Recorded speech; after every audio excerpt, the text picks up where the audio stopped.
Marasa mo? Sad lupi. I-cheese. Cheese lang marasa. Dara kay may nagbo-birthday na mga kanuknok kaya di nga ni mama nagluluto nga ni puto. Ang puto ni mama nga matatadihan nga ni niyo mangangalimta ni tiyo apelido. Pero balita mga kanuknok kung matatadihan niyo itluto ni mama. Grabe mga kanuknok, mga kasiringgod ka mo. Usapa ma. Ngan malagtaw na nga kita mga kanuknok kaya din nga ni auntie mangingindara nga isda. Ang isda nga susugbaw ni pade. Sana all.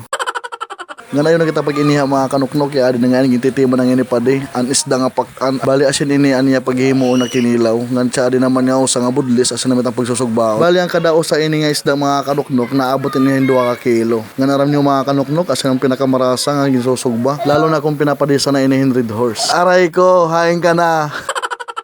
Siyempre, hindi magpapauli mama, yaading nga niya haruan, ginbibisigan niya. Siguro, ini nga ginbibisigan niya, ikaduha, ini nga mong pagsugba.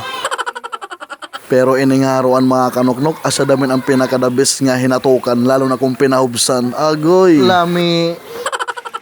Ngan habang nagsusugbay pa di yaading nga nagre-ready para magdinggo, ibinutang ko na ang sili, tanglad, siling maanghang, tineros, nahiwa, binot ganin toyo, ngan binot ganin suka, gininukay, ginhinamot, otot-otot.